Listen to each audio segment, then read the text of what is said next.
이사야 5장 1절 말씀입니다.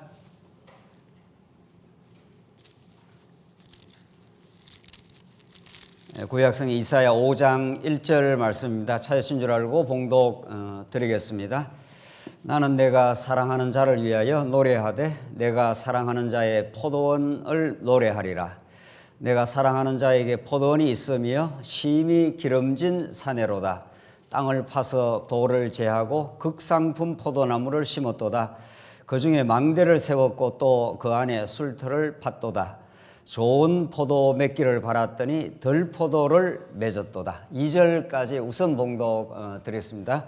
우리는 지금 이사야 말씀을 통해서 후대 이스라엘 역사의 북이스라엘의 멸망 시점, 남쪽 유다 얼마 가지 못해서 그토록 아름답게 하나님께서 세워주신 다윗 왕국과 그 성전들을 완전히 이방을 들어서 회파하고 절망의 시간을 거친 다음 다시 하나님께서 회복시켜 가시는 그 역사를 배경으로 해서 이사야가 지금 하나님께서 이사야를 통해서 하늘의 계시의 말씀을 주시는 말씀입니다.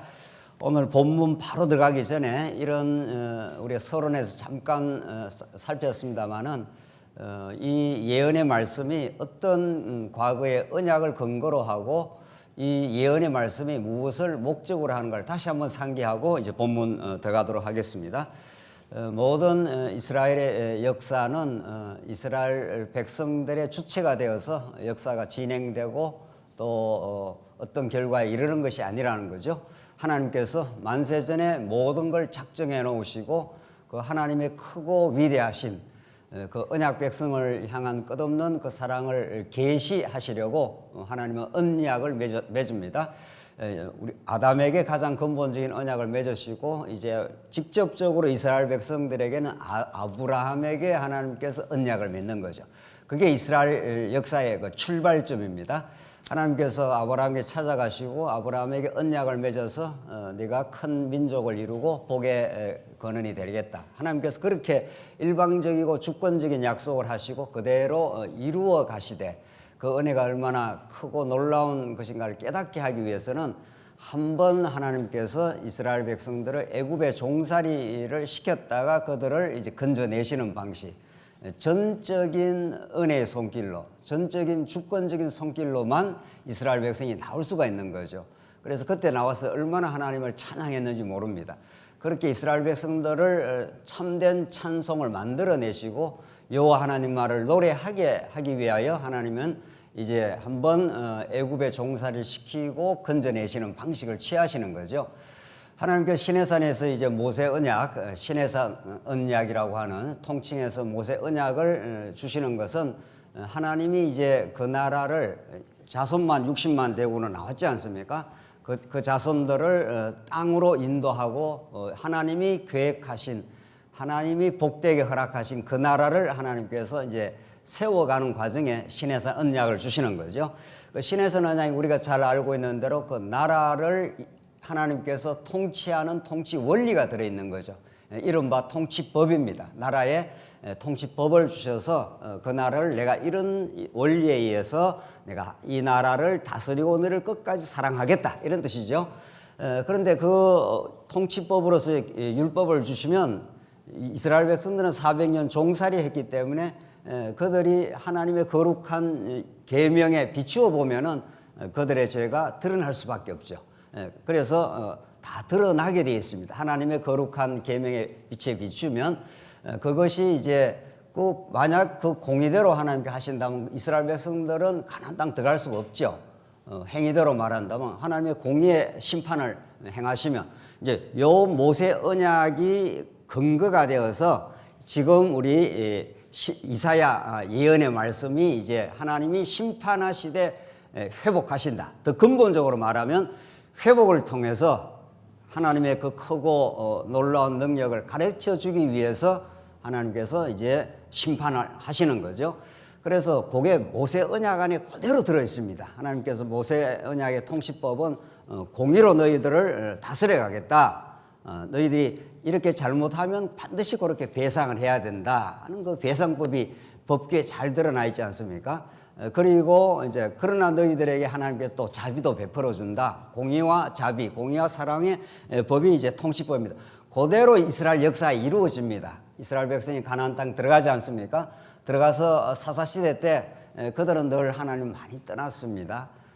그들의 행위대로 말하면 그들을 멸절해야 되지만 하나님께서 사사를 보내주고 다시 회복하시고 또 보내주고 또 범죄에도 또 사사를 보내주고 그 백성들을 끝까지 이제 율법 통치를 해 가시는 거죠. 이제 그렇게 해서 마침내 다윗 왕 때 와서 하나님이 아브라함에게 한 언약을 온전히 성취를 해줍니다. 그들은 여전히 공의대로 하면 멸망당해야 되지만 끝까지 사랑해서 다윗 시대 때 그 큰 나라를 이루어줍니다. 이게 이제 전반기 이스라엘 역사인 거죠. 후반기에 들어가면은 어떻게 됩니까?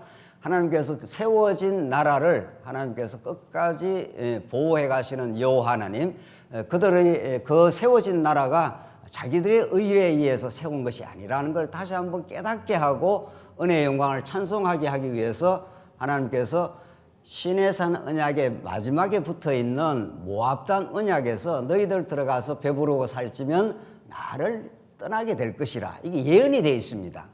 하나님 그걸 다 아십니다. 이스라엘 백성들이 자기들의 행위로 하나님을 섬긴다든가 나라를 건설할 수 없다는 걸 잘 알아요. 너희들 배부르고 살찌면, 지금 아쉬우니까 하나님 앞에 와서 기도하고 하지, 들어가서 배부르고 살찌면 또 나를 떠나가게 될 것이다. 이게 다윗 이후의 역사를 하나님께서 예언해 주고 있는 내용이죠.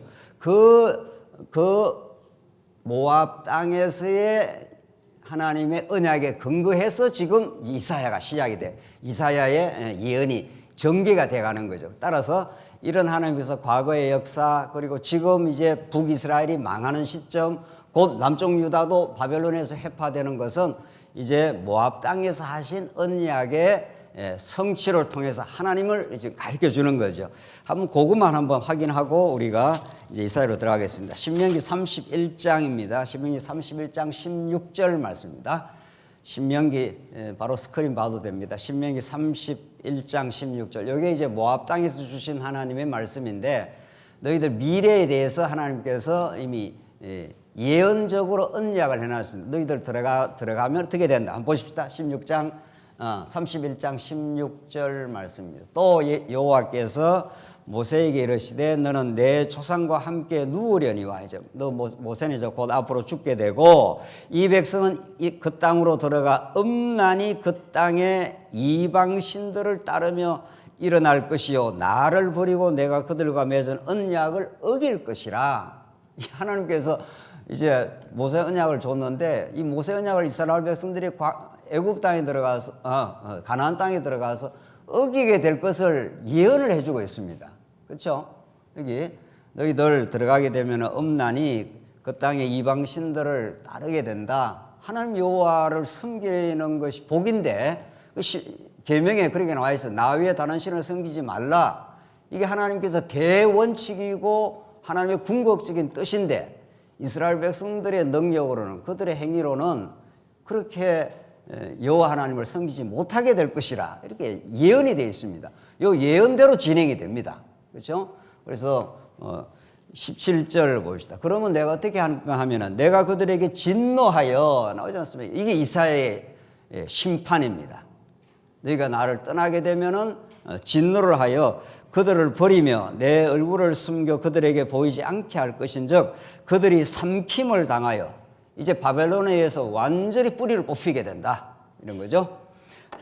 허다한 재앙과 환란이 그들에게 임할 그때에 그들이 말하기를 이 재앙이 우리에게 내리면 우리 하나님이 우리 가운데에 계시지 않은 까닭이 아니냐 할 것이요. 하나님이 안 계시니까 이런 일이 일어나지, 이렇게 큰 재앙이 일어나서 우리가 완전히 바벨론으로 잡혀가고 완전히 나라가 거들이 나고 이렇게 되었을 때 너희들이 너무 당황할 거 아니냐. 이제 이렇게 지금 신명기가 말하는 거죠. 그것은 이제 그러면서 신명기 31장 32장으로 이어지는 말씀은 너희들을 미워해서 이런 재앙을 일으키는 게 아니라 궁극적으로 너희들 다시 깨닫게 하고 회개케 하고 속죄해서 돌아오게 해서 여호와 하나님이 얼마나 너희를 사랑하고 이 나라가 은혜로 세워진 나라임을 깨닫게 하려고 이렇게 했다. 이게 이제 모압 땅에서 주신 모세 언약입니다. 이 모압 땅에서 주신 모세의 이 언약, 예언적 언약대로 그 근거로 지금 이사야가 이제 심판이 선언이 되고 있는 중이죠. 자, 그래서 이 예언대로 그대로 이스라엘 백성은 바벨론 한번 잡혀가고 나라가 뽑히고 재앙 같은 현실이 이루어지지만 그것이 재앙으로 끝나는 게 아니라 극진한 하나님의 사랑의 심정을, 내가 너희를 이렇게 사랑하기 때문에 회복시키려고 너희를 심판해서 깨닫게 해서 너희는 하나님의 사람, 거룩한 백성 만드는 내 하나님의 들끓는 사랑이야. 이렇게 이제 깨닫게 하려고 이사야 말씀이 이제 오늘 이게 시작이 되는 거죠. 대략 이제 큰 흐름을 아시겠죠? 이게 언제나 전제되어 있습니다. 그러니까 뜬금없이 하나님이 이사야에게 예언을 준 게 아니라는 거죠. 하나님이 다 아브라함에게 나라를 건설해 준다. 내가 너희를 궁극적으로 사랑하는 나라를 내가 만들어 주겠다. 그 사랑이 얼마나 큰가를 깨닫게 하기 위해서는 너희들이 얼마나 죄인인가를 한번 깨닫게 되고, 그러나 하나님의 회복의 역사가 이루어진다. 이런 거죠.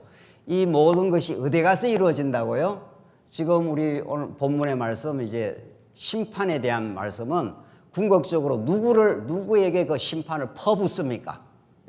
구약에는 이스라엘 백성에게 퍼부었고, 그러나 회복을 시키는데 궁극적으로 구약 이스라엘 역사 전체가 지향하는, 그렇죠? 전체가, 이사야서 말씀 전체가 지금 가르치고 우리에게 복음을 전달하는 예수 그리스도 한 분에 와서 십자가에서 그 모든 심판을 다 받고 3일 만에 부활하심으로 회복이 되어 하나님의 그 영원한 사랑을 여러분과 저에게는 그렇게 전달이 되는 거죠. 자, 그런 큰 흐름 속에 오늘 이사야 5장이 있습니다. 지금 1장부터 5장 전부가 심판에 대한 그 예언입니다. 우리 지금 이사야 큰 앞대목 심판에 대한 1장부터 39장까지 중에 우리 1장에서 12장이 유다에 대한 강렬한 심판입니다. 그런데 이미 지난 시간 말씀드린 대로 회복 안에도 사이사이에 뭐가 심판 안에도 뭐가 들어있다고요? 회복에 들어있다고 했죠. 큰 범주에서는 40장 이후에 나타나지만 이 앞에 심판 메시지 속에도 하나님이 심판하시지만 반드시 유다는 회복한다. 열방은 심판하고 아주 버려버린다. 이런 거죠. 아수르, 바벨론 이런 자들은 그것이 지금 우리가 지금 살펴가는 1장 4장까지 우리 확인했고, 오늘 5장 보십시다. 나는 내가 사랑하는 자를 위하여 나오지 않습니까? 지금 5장 내용 안에 엄청난 그 화로다 하는 것이 6번 반복되면서 이스라엘 백성들에게 저주 같은 심판이 일어날 걸 지금 말하고 있는데, 얼마나 오늘 이 5장 내용이 포도원의 노래라고 하는데, 하나님 포도원을 얼마나 사랑해서 포도원을 만들어놨는데 너희들이 나를 버렸다 하는 그 가슴 아픈 이야기를 하면서 나는 내가 사랑하는 자를 위하여 노래하되, 이렇게 되어 있습니다. 사랑의 노래예요. 드러나는 현실은 재앙이라든가 화가 임하는 엄청난 심판의 모습들이 5장에 쭉 나옵니다. 쭉 나오지만 그 재앙 속에 뭐가 담겨 있다고요? 사랑이 담겨 있습니다. 그러니까 오늘 본문이 나는 내가 사랑하는 자를 위하여 노래하되 내가 사랑하는 자의 포도원을 노래하리라. 내가 이게 지은 포도원, 내가 만든 이스라엘 백성들을 내가 끔찍하게 사랑해. 사랑하기 때문에 내가 사랑의 매를 들었을 뿐이야.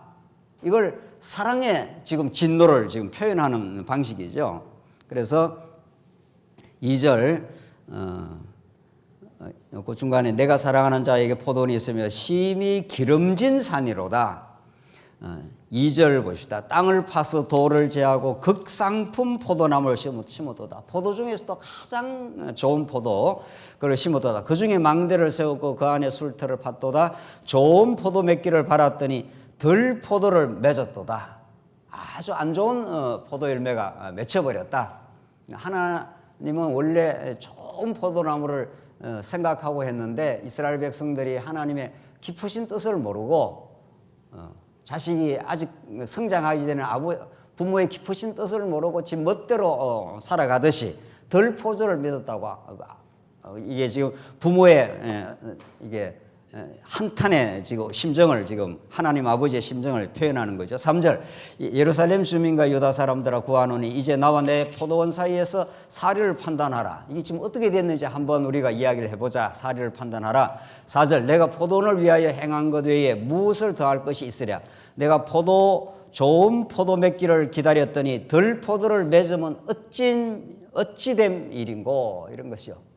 어쩌다가 이런 일이 생겨났느냐 지금 하면서 지금 사랑의 한탄을 하고 있는 거죠. 지금 하나님이 5절 이제 내가 내 포도원에게 어떻게 행할지 너에게 이르리라. 내가 울타리를 걷어 포도원의 울타리를 다 걷어버리면은 막 그냥 이리떼가 들어와서 포도를 삼켜버릴 거 아니에요. 먹힘을 당하게 하며 그 담을 흘러 짓밟히게 할 거리라.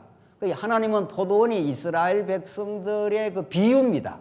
포도라는 것은 잘 때가 되면은 성장하고 자라서 아름다운 포도나무 열매. 이게 예수님이 다 이런 이사야의 예언을 근거로 해서 나는 포도나무에 너희는 가지니 하면서 그렇게 요한복음에서 말씀하지 않습니까? 예수님의 가르침은 전부 구약의 상징과 이미지 비유들을 전부 끌어당겨서 예수님이 표현하는데 지금 포도원을 그렇게 하나님께서 좋은 열매 맺게 하려고 했는데 너희들이 지금 덜 포도를 맺었어. 그래서 내가 울타리를 다 걷어치우고 그 담을 흘러 짓밟히게 하리라.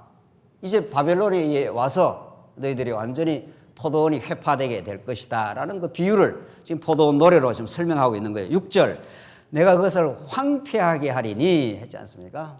역대하에 보면은 바벨론이 와서 이 땅을 초토화시킬 때 이 땅이 얼마나 황폐하게 됐는지 70년 동안 그 땅이 황폐하게 되었다.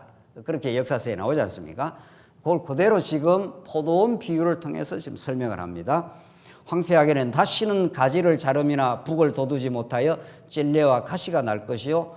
그게 열매가 맺히지 않는다. 찔레와 가시가 무성하게 나오니까 좋은 포도가 맺힐 수가 없는 거죠.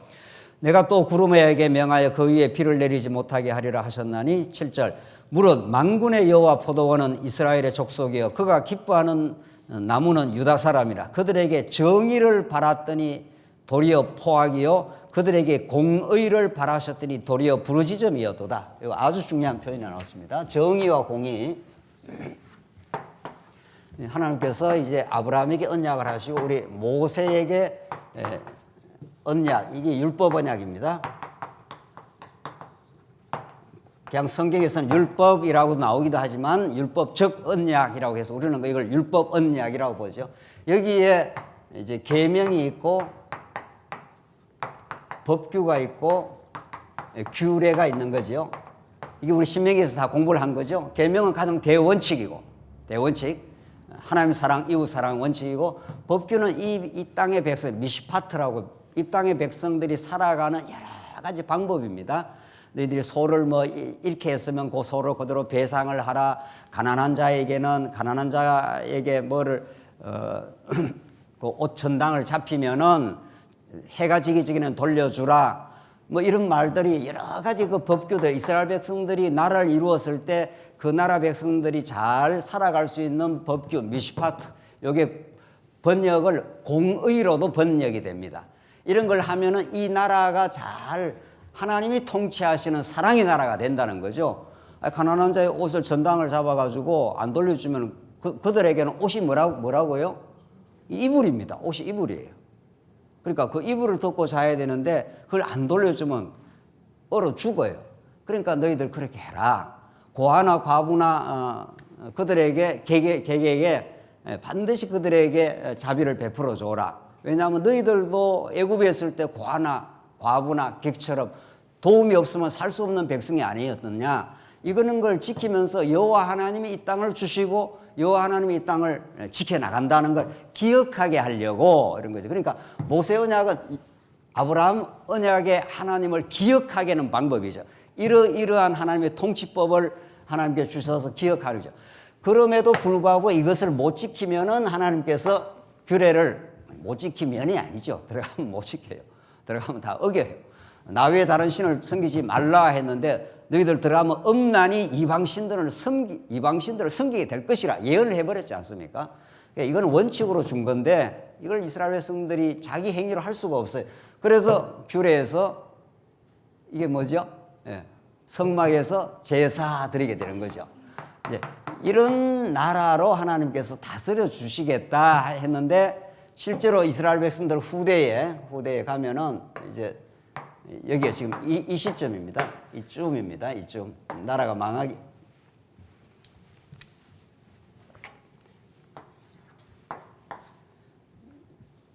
이 시점. 그래서 요 법대로 지키면은 이 법대로 이루어지기만 하면은 얼마나 좋은 나라가 되겠어요. 그런데 너희들 실상 보니까 오늘 본문의 말씀처럼 너희들 여호와의 포도원의 이스라엘 족속이요 7절 그가 기뻐하시는 나무는 유다 사람인데 그들에게 정의를 바랐더니 이런 법규를 잘 행하기를 바랐던데 실제는 그렇게 못하고 있다. 가난한 자를 그냥 오히려 더 짓밟아 버리고 부자들은 더 자기들의 재산을 키우고 뭐 이러는 거죠. 가난한 자에게 전당을 잡혀면 돌려주라 했는데 그렇게 안 한다는 거예요. 소선지나 선지서에 가면 계속 그런 이야기가 많이 나와요. 아모스라든가 그들이 율법을 못 지키면서 자꾸 어리석은 짓을 해서 내가 율법의 공의대로 내가 심판을 하겠다 이런 겁니다. 그래서 그들에게 공의를 바라셨더니 도리어 부르짖음이었도다. 가난한 자들의 부르짖음, 고아와 객의 부르짖음이 하늘에 지금 닿아서 내가 너희를 심판 안 할 수가 없다. 지금 그런 말이죠. 8절 보십시오. 가옥에 가옥을 이으며 전토에 전토를 더하며 빈틈이 없도록 하고 이 땅 가운데 홀로 거주하는 자들은 화 있을진저. 오늘 8절부터 마지막까지 6번의 화, 하나님의 저주가 임할 것을 지금 얘기하는데 가옥에 가옥을 이으면 그러니까 집을 그냥 하나만 가지고 살면 되잖아요. 오 가옥을 잇고 전토 땅이 점점 더 많아져서 그래서 하나님께서는 이스라엘 백성들 가난한 자들이 가난해서 자기에게 주어진 땅을 팔아버리게 되면은 50년째 희년이 되면은 원래 그 가지고 있는 소유자에게 어떻게 하라 그랬습니까? 다 돌려주라. 이게 이제 희년법입니다. 땅은 여호와 하나님의 소유기 때문에 너희들이 그 소유를 그냥 가지고 그냥 잘 살 뿐이지 그 소유를 확대해 가지고 많이 가진 사람은 많이 오늘 본문이 그런 거예요. 가옥에 가옥을 이으며 전토에 전토를 하며 이렇게 해서 막 엄청나게 많은 토지를 많이 소유해 버리면 다른 사람들은 토지가 없기 때문에 빈털털이 나중에는 굶어 죽게 되는 거죠. 그렇게 하지 말라는 거죠. 그런데 실제로 그렇게 이스라엘이 했습니다. 이 땅 가운데서 홀로 거주하는 자들은 화 있을진저. 더불어 하나님 나라는 더불어 사는 곳인데 그 땅이 하나님 주신 경계표를 가지고 자기의 주신 것이 최고로 알고 그렇게 살면 되는데 전토에 전토를 가옥에 가옥을 해서 막 계속 확장을 해 가는 거죠. 오늘날도 이 자본주의가 그런 거 아닙니까? 자본주의. 오늘날 자본주의를 지금 이 말을 하는 건 아니지만은 하나님 나라 사상이 없는 세상 나라는 그렇다 이런 뜻입니다. 그렇죠? 하나님 나라는 예수 그리스도 안에서 우리 사랑하는 지체들과 더불어 살아가는 나라라는 거죠. 그러니까 어떤 사람이 많이 막 누리고 어떤 사람이 너무 곤란하게 하지 않도록 하나님께서 평균케 하려고 하나님께서는 이 하나님 나라는 교회에 무슨 복음적 제도를 허락하셨나요? 우리 교회는 연보라는 제도를 허락한 거죠. 연보는 꼭 어떤 물질만은 뜻하는 건 아닙니다. 그러니까 평균케 하려고 그랬다. 어떤 오늘 본문의 말씀은 이 땅 가운데 홀로 거주하는 자들은 화 있을진저. 자기가 하나님과 같이 되는 거죠. 하나님만이 우주 만물의 소유자요, 통치권자요, 하나님 베풀어 주신 그 나라가 있는데 이스라엘 백성들은 이런 법규를 공의롭게 안 지키는 그런 포악한 자가 되어버렸다. 하나님 율법을 다 어겼다 이 말입니다. 쉽게 말하면 9절 만군의 여호와께서 내 귀에 말씀하시되 정령이 허다한 과학이 황폐하리니 크고 아름다울지라도 거주할 자가 없을 것이며 가옥만 덩그랗게 있는 거지 진짜 하나님이 꿈꾸는 하나님 나라는 안 되는 거죠. 이스라엘 진짜 나라가 안 되는 거죠. 10절 열흘가리 포도원에 겨우 포도주 한 바트가 나겠고 소가 열흘을 갈면은 포도원이 많이 파는 밭은 하나의 단위입니다. 500분의 1밖에 안 나온다. 소득이 안 나온다 이 말입니다. 쉽게 말하면. 한 호멜의 종자를 뿌려도 간신히 한 에바가 나리라. 이건 10분의 1밖에 안 나온다. 그러니까 소득이 안 나온다면 아무리 노력한다고 해서 그렇게 이제 황폐하게 갈 것이다. 하나님을 떠나면은 인간에게 어떤 것도 참된 만족, 참된 소득이 없다. 지금 그런 거죠. 10절 아침에 일찍 일어나 독주를 마시며 밤이 깊도록 포도주에 취하는 자들은 화 있을진저. 이 두 번째 화입니다. 두 번째 저주가 있는 게 하나님이 행하시는 일, 하나님의 진리에 관심이 없고 아침에 일찍 일어나 아침부터 독주를 마셔. 그러니까 얼마나 정신이 몽롱해지겠어요. 이 말은 뭐 단순 술을 먹지 말라 이런 취급이 아니라 하나님의 뜻에 지금 하나님의 계명의 말씀에 이걸 자꾸 이걸 어기고 여기에서 떠나버리면은 너희들이 하나님을 떠났기 때문에 한번 망했다고 와야 된다. 지금 그걸 지금 이야기하는 차원이. 이게 두 번째입니다. 두 번째 화가 있게 되는 진리에 창념하지 않는 모습이죠. 12절 그들이 연회에 이제 세 번째 조금 뒤에 가면 12절 계속 이어지는데 그들이 연회에는 수금과 비파와 소고와 피리와 포도주를 갖추었어도 이게 연회 잔치가 벌어지는 겁니다. 하나님 없이 쾌락을 즐기는 모습. 세속주의라는 게 그런 거죠. 하나님 없이 자기 쾌락과 행복을 누릴 수 있다고 주장하는 게 세속주의입니다. 특히 현대가 더 그런 거죠. 뭐 과거도 그랬지만 특별히 더 현대가 그러죠. 과학에 의해서 하나님을 제거하고 인간이 과학과 물질 만능과 이것을 통해서 인간이 참된 행복이 있어 이런 거죠. 오늘 이 연회라는 게 그걸 상징하는 겁니다. 잔치가 벌어지는 거죠. 수금, 비파, 소고, 피리, 포도주 뭐 얼마나 인간을 즐겁게 하는 일들이죠. 이걸 갖추었어도 여호와께서 행하시는 일에 관심을 두지 않고 이거죠 바로. 자기 쾌락과 자기 즐거움, 돈을 버리고 잔치를 버리고 모든 것을 갖추고 이렇게 해서 자기 행복에 도취가 되어 있지만 누구를 관심을 안 둔다는 거예요? 여호와께서 행하시는 일에. 그렇죠? 우리 교회가 그런 거죠. 우리 하나님 나라의 교회가 우리 교회에서 어떤 일을 해도 어떤 행사를 해도 그렇죠? 우리 교회 안에 뭐 여러 가지 행사가 있을 수 있죠. 사경회를 하든지 뭐 우리 무슨 은퇴식을 하든지 뭐 무슨 일을 해도 그 일 자체에 빠져 있으면은 여호와께서 행하시는 일을 봐야 되는 거죠. 그렇게 그런 거죠.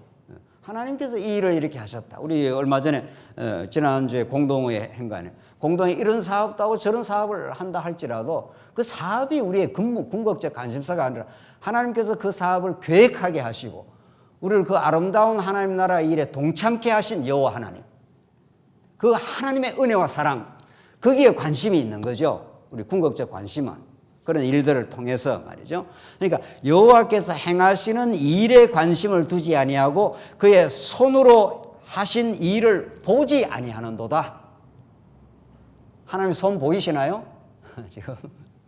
지금 우리 드러나는 일이나 이런 데는 하나님의 손은 안 보이죠. 이것도 하나님의 비유 아닙니까? 하나님 무슨 우리 같은 손이 있냐고요. 하나님이 어떤 일을 행하시고 하나님이 주권을 가지고 있고 하나님이 우리를 통해서 하나님의 영광을 드러내시는 그 일은 하나님의 그 신령한 의미의 손은 우리의 신령한 눈으로만 보이는 거죠. 그렇죠? 하나님께서 성령이 오셔서 우리 옛사람을 우리 예수와 함께 십자가에 죽고 우리가 살아나서 성령이 오셔서 우리가 사로잡히면은 오늘 본문의 말씀처럼 여호와께서 행하시는 일에 관심이 생기는 거죠. 그리고 그의 손으로 하신 일을 보게 되는 거죠. 그렇죠?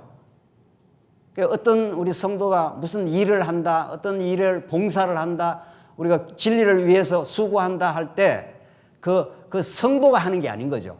성도가 하면은 성도에게 찬양과 공로를 돌려야 되겠죠. 그러나 그 성도를 붙들고 계시는 하늘로부터 내려오신 약속의 성령께서 성도를 깨닫게 하시고 하나님의 사랑으로 그 사랑을 깨닫게 하사 하나님 이 땅에 사는 목적이 진리와 함께 그렇게 사는 것이 우리의 삶의 의미입니다를 깨닫게 해서 그 손으로 하나님의 역사를 좀 해가시는 거죠. 이스라엘 백성들은 계명, 법규, 규례가 이미 아브라함에게 찾아오신 여호와 하나님을 기억하게 하는 모든 방편입니다. 우리 그래 기억이라는 게 그렇게도 중요하다고 했지 않습니까? 짝하르라는 것이 율법 전부가 여호와 하나님을 기억하게 하는 방편이고 예수의 십자가가 여호와 하나님이 우리를 얼마나 사랑한다는 기억의 장치입니다. 가장 극적인 계시의 방편인 거죠. 그러니까 그리스도가 오지 않았으면 우리는 여호와 하나님을 기억할 수가 없어요. 인간에게 기억이라는 것처럼 중요한 게 없죠. 우리가 기억력을 상실한다는데 굉장히 우리가 가슴 아프게 생각하지 않습니까? 우리 어떤 성도가 많이 아프고 이전 기억을 다 잃어버리면은 그 추억을 잃어버리면은 대화가 어려운 거죠. 오늘 본 것만 자꾸 이야기하죠. 긴 시간에 하나님이 우리를 굽이굽이 인도해 오고 붙들어 주시고 사랑하고 또 사랑하며 아웅다웅하며 그렇게 살게 한 모든 것이 기억 속에 들어있기 때문에 그 기억을 통해서 여호와 하나님을 깨닫는 거죠. 이스라엘 백성이 그런 거죠. 지금. 그런데 그걸 잊어버리면은 정말 우리의 삶이 얼마나 납작해지고 빈곤해지는 거죠. 그래서 오늘 본문이 너희들 포도주에 취하고 독주를 마시게 되면 여호와 하나님 자기 행복, 자기 쾌락에 취해버린 현대인들 말이죠.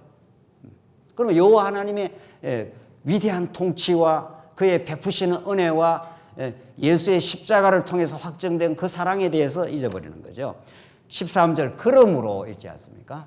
너희들이 여호와 하나님이 행하시는 일을 잊어버렸으므로 내 백성이 무지함으로 말미암아 사로잡힐 것이요 그들의 귀한 자는 굶주릴 것이요 무리는 목마를 것이라. 한번 잡혀간다. 여호와 하나님 다 잊어버렸기 때문에.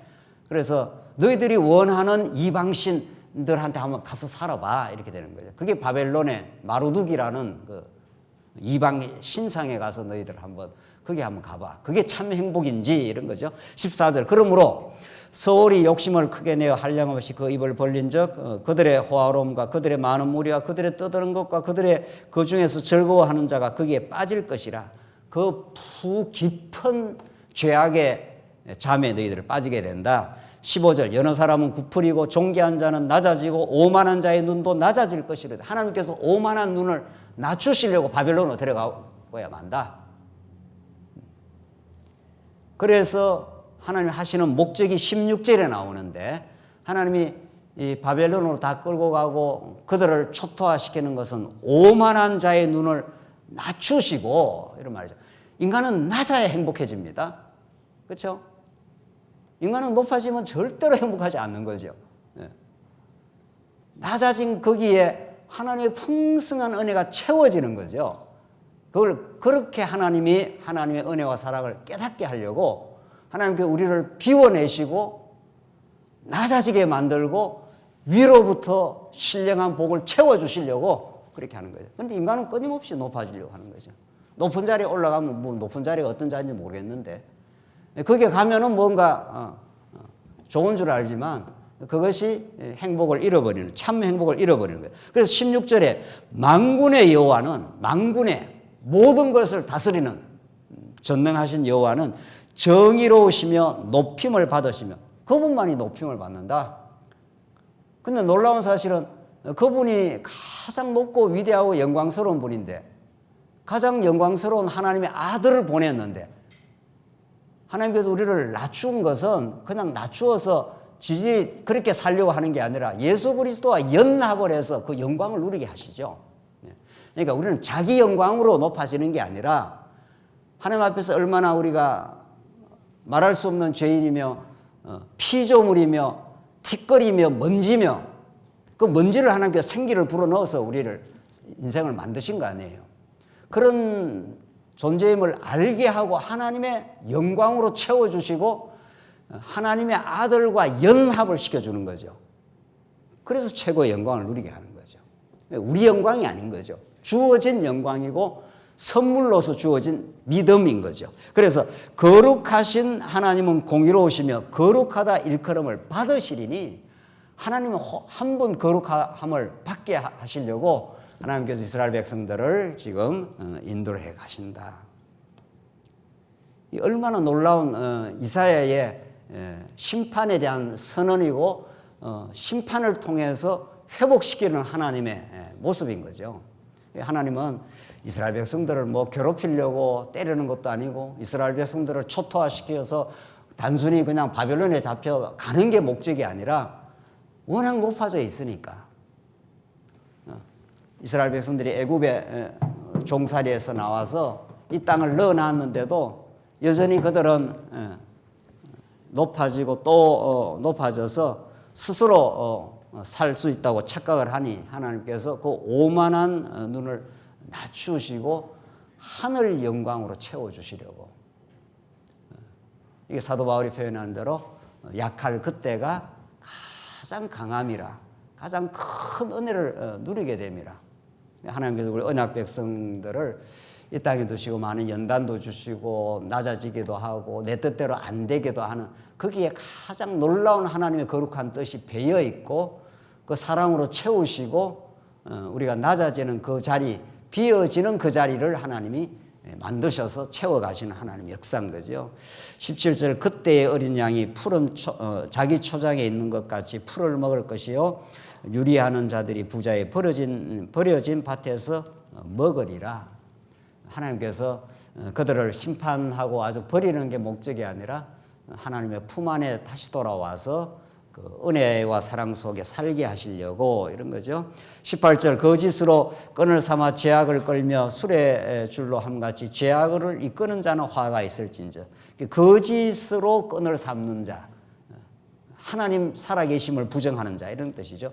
그런 자들도 화가 있다. 19절 그들이 이르기를 그는 자기의 일을 속속히 이루어 우리에게 보게 할 것이며 이스라엘의 거룩한 이는 자기의 계획을 속히 이루어 우리에게 알게 할 것이라 하는도다 하면서 이제 하나님을 조롱을 합니다. 하나님 계획대로 그렇게 해봐 이런 거죠. 20절 악을 선하다 하며 선을 악하다 하며 선과 악을 뒤바꾸는 사람들 이런 거죠. 하나님이 좋아하시는 것만이 선인데 인간은 자기가 좋아하는 걸 선이라고 해서 하나님의 선을 자기 선으로 뒤바꿔치게 해버리는 그게 악인 거죠. 흑암으로 광명을 삼으며 광명으로 흑암을 삼으며 쓴 것으로 단 것을 삼으며 단 것으로 쓴 것을 삼는 자는 화가 있을진저. 하나님의 원칙을 다 어긴 거죠. 21절 스스로 지혜롭다 하며 스스로 명철하다 하는 자는 화가 있을진저.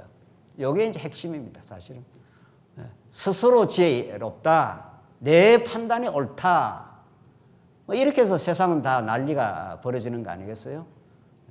하나님이 하시는 일이 옳습니다. 하나님이 언약하고 당신이 계획하시는 하나님이 보내신 예수만 옳은 거죠. 그래서 그 예수만 우리의 의가 되는 겁니다. 우리는 전부 죄인이었다는 거죠. 우리는 머리끝에서 발끝까지 자기중심적 죄인인데 스스로 자꾸 지혜롭다 해요. 철학이라는 게 뭡니까? 세상 철학이라는 게 필로소피라는 게 지혜를 사랑하는 자 이래서 인간 스스로가 지혜를 산출해낼 수 있다 이런 뜻입니다. 그것이 하나님 보실 때 가장 어리석은 거죠. 십자가에 도는 했지 않습니까? 멸망하는 자에게는 미련한 것이요. 저 십자가가 뭐 저게 하나님의 지혜야 능력이야. 저게 실패의 모습 아니야. 이렇게 모든 사람들이 그 십자가를 저주하고 잘못됐다 그러고 능력 없다 그러고 그게 하나님의 지혜와 능력이라는 거예요. 이게 스스로 지혜롭다. 그러니까 하나님의 복음을 깨달아 우리는 스스로 지혜롭다 할 수 없는 거죠. 하나님 우리는 미련하고 하나님의 지혜가 필요합니다. 하나님의 지혜를 주시옵소서. 하나님 지혜로우신 예수를 우리가 믿어 하나님을 알게 하시옵소서. 이게 우리 모든 택한 백성들의 가는 길인 거죠. 그런데 이스라엘 백성들은 스스로 지혜롭다 이렇게 한 거죠. 22절 포도주를 마시기에 용감하며 독주를 잘 빚는 자들은 화 있을진저. 앞에 나온 대로 여호와 하나님이 행하시는 일에 관심이 없어요. 여호와의 하시는 그 보이지 않는 손 거기에는 관심이 없고 사람이 행하는 일에 관심이 많은 거죠. 그게 지혜롭지 않는 거죠. 23절 그들은 뇌물로 말미암아 악인을 의롭다 하고 의인에게서 그 공의를 빼앗는도다. 이로 말미암아 불꽃이 그루터기를 삼킨 같이 마른 풀이 불 속에 떨어진 같이 그들의 뿌리가 썩겠고 꽃이 티끌같이 날리리니 그들이 만군의 여호와의 율법을 버리며 이스라엘의 거룩한 이의 말씀을 멸시하였습니다. 그 말씀 멸시하기 시작하면은 그 안에 아름다운 열매가 맺힐 수 없다. 뿌리가 다 썩고 꽃이 티끌같이 다 날려서 포도원에 극상품 포도, 아주 좋은 포도가 안 맺힌다. 하나님께서 결국은 맺게 하시려고 이 포도원 노래 성취자로 오신 예수를 이 땅에 보내주시고 여러분과 제가 아무리 아름다운 열매 맺으려고 발부둥 치면 칠수록 덜 포도만 맺힙니다. 우리 안에. 노력하면 노력할수록. 근데 하나님께 찾아오시고 우리의 참 포도나무 대신 예수 그리스도 안에 우리가 두셔서 우리 안에 아름다운 성령의 열매를 하나님께서 맺게 하시려고 우리를 이 고난의 세상에 두시고 내 힘으로는 안 된다는 걸 깨닫게 하고 그래서 오만한 자의 눈을 낮추시고 우리에게 채워주시는 하나님의 역사가 있는 거죠. 언제나. 그래서 여러분과 제가 이렇게 말씀 앞으로 오는 거죠. 25절 그러므로 여호와께서 자기 백성에게 노를 바라시고 그들 위에 손을 들어 그들을 치신지라. 하나님께서 칠 수밖에 없어. 높아졌으니까 쳐서 내가 세워주마 이런 거죠. 산들은 진동하며 그들의 시체는 거리 가운데서 분토같이 되었도다. 그럴지라도 그의 노가 돌아서지 아니하였고 그의 손이 여전히 펼쳐 있느니라. 하나님이 한번 매들었다 하면은 바짝 그냥 엎드려지게 만들 때까지 때리겠다 이 말이죠. 설 때려 놓으면은 더 올라타지요. 애들이 한번 제대로 이제 매를 대면은 바짝 낮아져서 아무것도 아닙니다. 이 고백이 나오도록 우리는 먼지요 티끌입니다. 그렇게 하고 하나님이 놀랍게 채워주시는 거죠. 우리 삶은 그 반복입니다. 이스라엘에서는 때리고 싸매고 뽑고 심으시고 이걸 왜 이렇게 반복을 합니까? 한 번만 해도 될 것 같은데 선지서가 그렇게 전개되듯이 하나님은 여러분과 저에게 늘 이 광야에 두시고 낮추고 하나님이 채워주시고 또 올라오면 또 때리고 또 새롭게 하시고 상처내고 싸매주시고 상처내고 싸매주시는 역사를 거듭거듭 반복하면서 우리 안에 진짜 포도나무 진짜 아름다운 결실을 맺게 하시는 하나님의 기막힌 섭리가 있습니다. 그게 하나님이 하시는 일이고 하시는 손길이라 오늘 이사야가 그렇게 말하지 않습니까? 그걸 보는 눈이죠. 하나님 그걸 보게 하시려고 오늘 우리는 이사야 이 말씀을 듣게 하는 마지막입니다. 26절 이제 마침내 하나님께서는 이제 대적들을 먼 나라에서 데리고 와서 너희들이 섰다 하는 너희들을 한번 무너뜨릴 때가 온다. 거기 26절부터 마지막 읽고 오늘 첫 시간 마치죠. 26절. 또 그가 기치를 세우며 깃발을 이제 높인다는 거죠. 먼 나라들을 불러 땅끝에서부터 자기에게로 오게 하실 것이라. 이게 하나님 하시는 일이라. 그렇죠? 하나님께서 남쪽 유다, 북이스라엘은 아수르, 여기는 바벨론, 이런 큰 몽둥이를 다 준비해 놨습니다.